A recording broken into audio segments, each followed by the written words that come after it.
Well, hello again, everybody out there. Ron Metchis here again. Well, I got a nasty surprise while going through my meteorite cabinet last week. I came across an iron meteorite that I had somebody else cut for me right after the February show in Tucson this last year. And I ran through my electrolysis tank, polished it up, etched it and everything. Thought I'd done a pretty good job on it. However, it's getting rusty. So it didn't do a good enough job. So we got to fix this before it falls apart. So I'm going to run this through my electrolysis tank again. We'll go through all the setup, everything. And hopefully we can salvage this. It can't be any worse than what it is now. So let's get to it here. I'll do a couple close-ups just to give you an idea of what we're starting with. So here's a close-up view to show you what we're dealing with. Take this half here. As you can see, there's quite a bit of rust, and it's working its way into the crystal structure of this piece. Pretty ugly. Now the outside shows no rust at all, so it's just because I had this thing cut. There's probably some moisture or something in there. Anyway, we're going to have to deal with that. The other half looks just as bad. Here it is. It's starting, if you can see right there, it's piling up on the cut surface. That's never a good thing. I don't know what that means, but I don't like it. So into the tank it goes, and let's hope we can get rid of all that and it stays nice and stable. All right, so let's go through the equipment that we need to build a reverse electrolysis system. So for starters, a non-conductive container. This is something I bought for about $2 over at Home Depot. About a foot long, it's about 6 inches deep. It's plenty big for what I'm using. Now for the anodes, I'm using 2 graphite plates. Some people use iron, which is just fine. The nice thing about graphite plates is they don't rust. They can last forever. I have some old ones back in the corner that have actually worn out. So I've done this a number of times. They're secured to the side with a couple little C-clamps. Those don't hit the water, so we're good. Little dowel here will be used to suspend the meteorite in the water. Now the water that we're going to be using is plain old distilled water. I got this over at Smart & Final for about $1 or so. The solution is going to be the electrolytic solution will be made using a spa pH up chemical, potassium carbonate. You can pick this up in any pool store. To clean the meteorite, we're going to be using some acetone because it has a spray coating on there. I have to get that off because you have to have conductivity through the meteorite to make a complete circuit. To wrap the meteorite, we're going to be using this iron wire. Don't use anything like that has stainless steel. Just use iron. If you use stainless steel, you'll be making small amounts of hexavalent chromium. Highly carcinogenic. I don't recommend it. Now to power the system up, we have a DC power supply here. It's a laboratory piece of equipment. Pretty fancy, not cheap, but I'd like to be able to monitor the current. You can adjust the current voltage to suit. However, if you're on a beer budget, you can always take a computer power supply. This is from an old laptop I had. It's capable of 12 volts and 2.5 amps, which is plenty of power for this system. I put a couple of banana plugs on the end of it just to plug it into the system. This works just fine. So if you want to use this, dandy. You can also use a battery charger, 12-volt car battery. Anything that produces 12 volts is fine. So that's the system. The black wire here will be hooked up to the meteorites, will be hung from this dowel. It'll be wrapped in wire. This becomes the cathode. And when you power the system up, ions travel from negative to positive. So you'll be pulling ions from here over to here, and that will take the rust off the meteorite. So that's how the system works in principle. Very oversimplified version.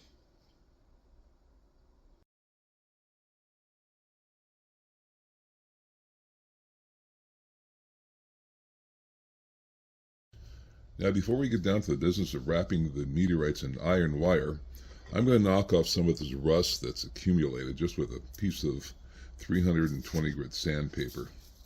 Most anything will do. I'm just going to give it a quick rub. And just to get off the surface stuff. Of course, it's going to the tank, but it takes off pretty much all the stuff that's above the surface. You can see it does a pretty nice job, actually. And do the other one. This is the one that has all the buildup on it. You can see it right there. So we'll do that too.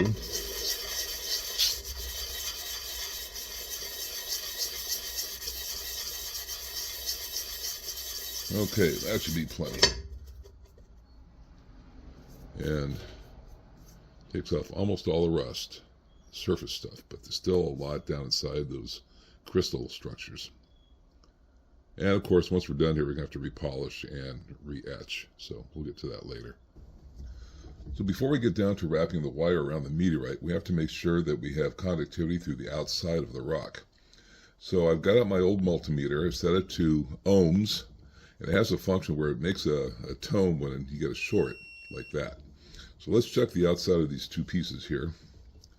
And as you can see, there's no conductivity. Whoops. So we have to clean that off with the acetone. Check the other side. Oh, that side's got conductivity, probably because I sanded it. Oh, no, that one does spots. Okay, so we'll take some acetone, we'll clean off the outside, and we'll try it again. I've given these two pieces a pretty good going over with the acetone, so let's check out the continuity. On the front, we have good continuity. That's good. That's good. However, on the reverse side, there is some raised areas that have a little bit of metal showing, and that has continuity there and there. But if I touch on the rest of the rock, there's nothing, and I think that's the patina that's doing that, so that's non-conductive. That's okay, as long as we have a little space on the back and the whole front, we're good to go. So let's get it wrapped. So I've cut off about 2 feet of iron wire. I'm going to wrap each meteorite individually so that we can do both pieces at the same time in parallel. So I'm not going to show the wrapping, it's rather tedious, so I'll show you the results after we're done and just give you an idea what it looks like. I've gone ahead and wrapped both pieces. Now let's check if we have continuity between the meteorite and the wire. And we do. Okay, that piece is good. And that piece is good. So we're good to go. Next up, we put it in the tank. So I think we're all set up here.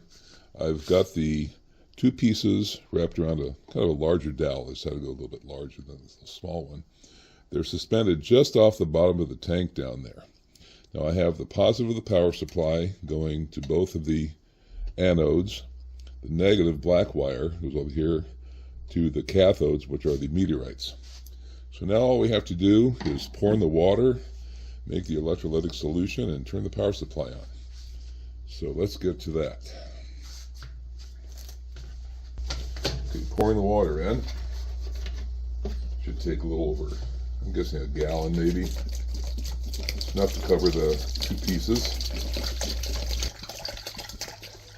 Okay, they're completely covered up, so no need for the second bottle here. Just have that just out just in case. Now, let's turn the power supply on. Now notice, we're set at 12 volts, no current is being drawn. So I'm going to pour in the potassium carbonate and watch what happens right here. As soon as I pour it in, I mix it up a little bit. Well, it takes about an ounce or 2. However, no current is flowing. What the heck? There should be something flowing. Okay, time out. Okay, did a little bit of quick troubleshooting. I found I had the connector. The black was on the ground, so that didn't work. So now we're flowing about 0.95 amps. And mix it up a little bit. It might go up a little bit, but I'd like to see around 1 amp. So that's pretty close. Let's put a little bit more of this stuff in. All right, that's good. We'll leave it empty. It goes up fast. Now, what we're going to be seeing are bubbles forming at both the meteorites and each of the graphite plates. So let's take a look at that. A little bit of close-up here. See, we do have bubbles forming at the meteorites. Should be on both sides because we have a plate on both sides. And the reaction is also occurring down here at that plate and at that plate. Now keep in mind we're generating oxygen and hydrogen, Both are highly combustible gases, but we're doing such small amounts that don't need to really worry about it. So now, all we have to do is let it cook. That's the whole process in setting up the reverse electrolysis. The meteorites have now been cooking for 9 days. So I think it's time to take them out, clean them up, and see what they look like. So first we're going to put them in the ultrasonic cleaner, wash them off, maybe take a little toothbrush to it to get all the graphite off, and take a good close look and see what the status of the rust is. The 2 meteorite halves are now in the ultrasonic. We're going to let this run for 6-7 minutes, and then we'll take them out, dry them off, and have a good close look. Alright, it's been about 7 minutes. Let's take the pieces out of the ultrasonic and see what they look like. Get this thing out of here.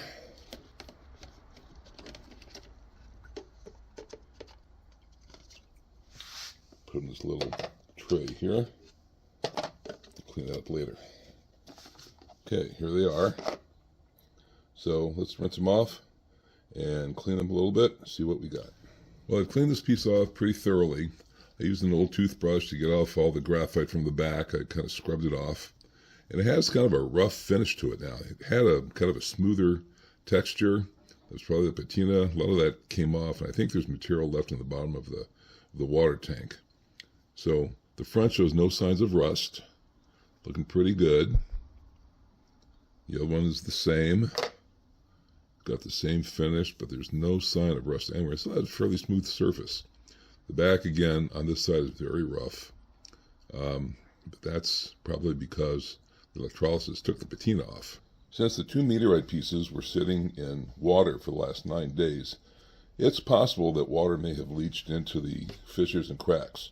So in order to leach the water out, I have them soaking in 99.9% isopropyl. Theory is that to remove any water from the interior. We'll let that sit for a couple of days. So we'll just let it go and come back, dry it off, and start the polishing process. Just out of curiosity, I was wondering how much material came off in the electrolytic bath.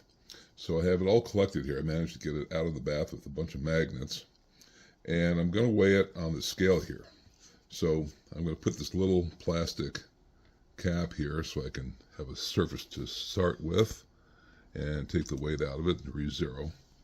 Now let's put all the stuff that came out of the electrolytic bath. It looks like we have 4.37 grams. So that's what came off of the meteorite during its 9-day soak. I'm setting up now to do the polishing process. Now this piece was polished in an earlier video after it was cut, so it has a smooth surface already on both halves. So I don't really need to worry about smoothing it out. So what I'm going to be doing is using the 320 to get rid of all the black graphite that was deposited, and that'll do it very nicely.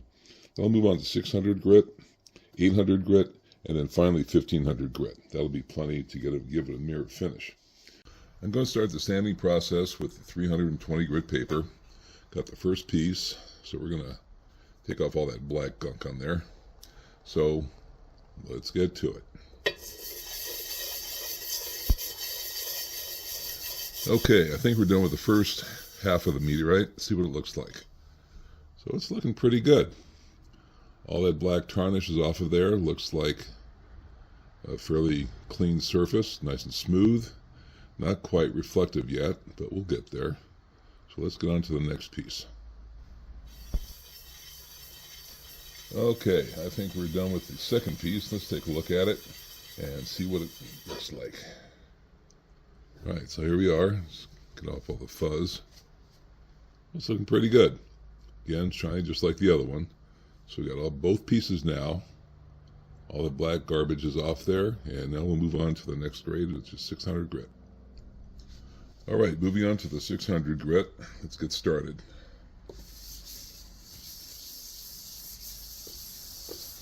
All right, so we've been at this for a couple of minutes. Let's take a look at the results, see how we're doing. All right, there we are. Let's get more reflective. So there we're making some progress. On to the second piece.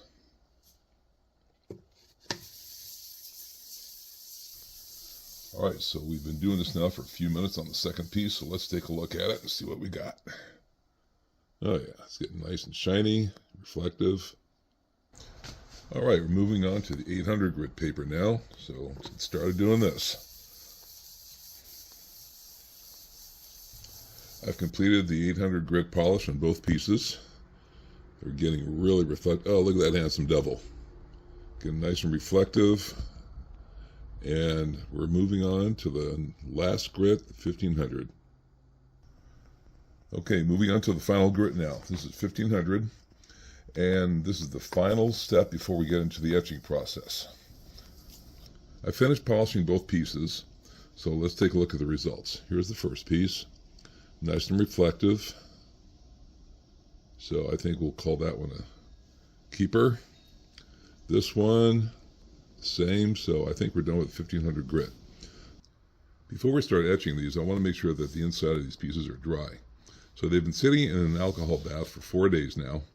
That should leach out most of the water. So I want to heat these up a little bit to get out any alcohol that's seeped inside and any residual water. So let's start the heat gun, heat these up a little bit, be a few minutes. Well, I've been heating this up now for quite a while. So let's let them cool down. We'll come back and start the etch. I've collected all the equipment I need to do the etching process. For starters, and most important, a big bucket to contain all the fluids. Whatever spills will go into here. Inside here I have a smaller little container. That's where I'll put the etchant. The etchant itself will be ferric chloride. Had that for quite a while. To apply the etchant, I have this little foam brush. These are really cheap over at any hardware store. To wash off anything I need to remove from the piece, I'm just using distilled water. Now the water will be poured into these little cups over here, just so I have it handy. Now to neutralize the acid, I have a little container of baking soda. Does a nice job. And for personal protection gear, I'll be using some latex gloves, and I'm wearing a chemical apron so I don't get this all over myself. All right, I do believe we're ready to go. We've got the baking soda for neutralizing the acid.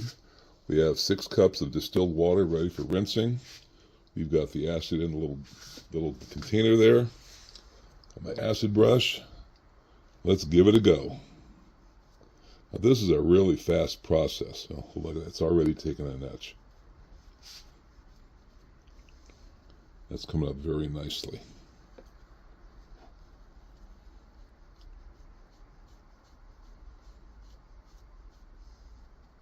Oh my. This is always the best part. There, let's rinse that off a little bit. What I like to do is etch it twice. That seems to give it more of a 3-dimensional effect. There was the first etch. Let's get a second one on there.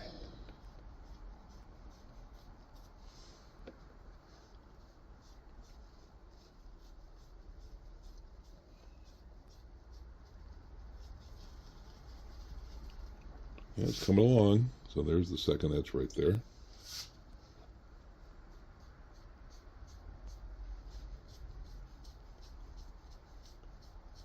Okay, let's rinse this one off.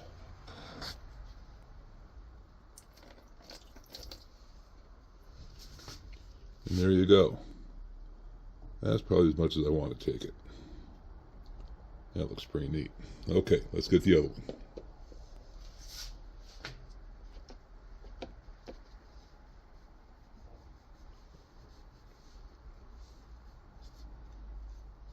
Etching, it's just coming up.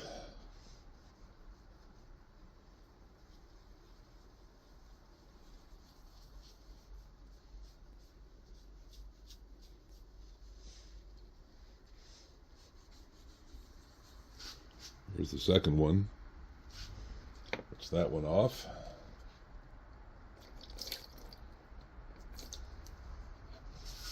There's the first pass. Let's do a second pass here real quick.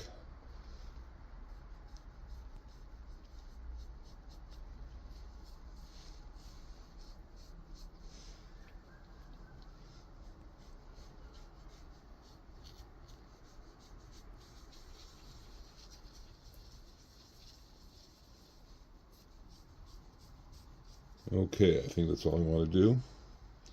And as usual, I used way too much acid. Rinse this guy off. Another cup of water here.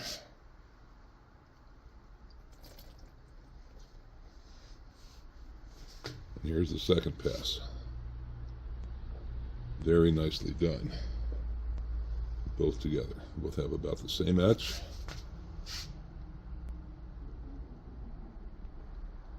So yeah, there we are. Okay, that's all there is to it. Now to make sure the acid is neutralized, what I'm going to do is take some of the baking soda and we'll rub it into the face of the pieces I just did. And you'll see some of the water turn brown as well. That's the acid being neutralized.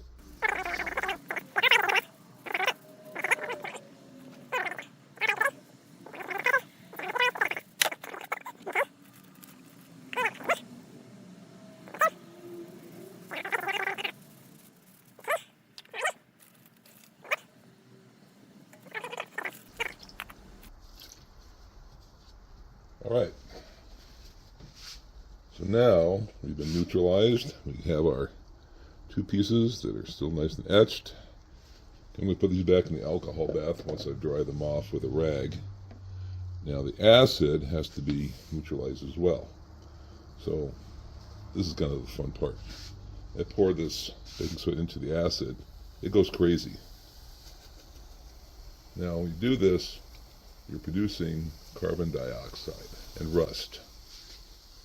So we'll let that sit for a bit.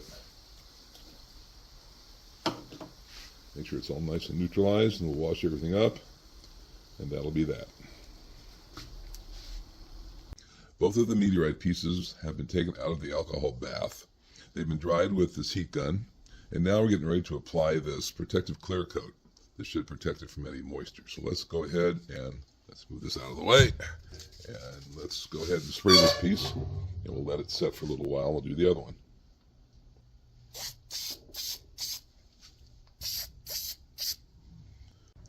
The first piece is nice and dry. Let's go ahead and do the second piece. So here we go.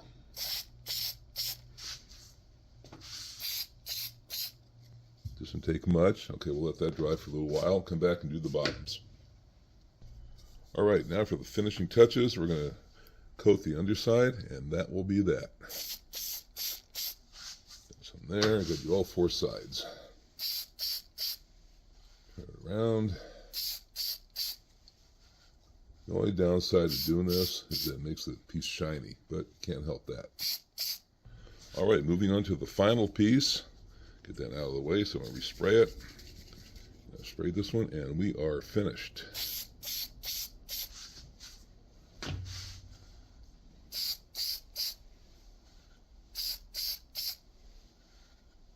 All four sides.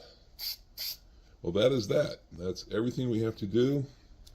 Let it dry, and we'll get a close-up of what it looks like now. Here's a close-up of the final results. Now this was 20 days worth of processing, but I think it was worth the effort. It's just a beautiful coarse octahedrite pattern. It should stay rust-free because of the coating, but of course only time will tell. Let's take a look at the other piece here. It's just beautiful. This is really some of the best results I've had in doing this kind of a process. So that's it. We are finished, and we'll go on the shelf and we'll hopefully stay this nice looking for the future. Electrolysis is a great way to remove rust from heavily damaged meteorites. The final result speaks for itself. Anyway, it's simple to do, doesn't take a lot of technical expertise. I hope you enjoyed the video, and I had fun making it. So until next time, this is Ron Metzers, hoping all your space rocks never oxidize. Bye.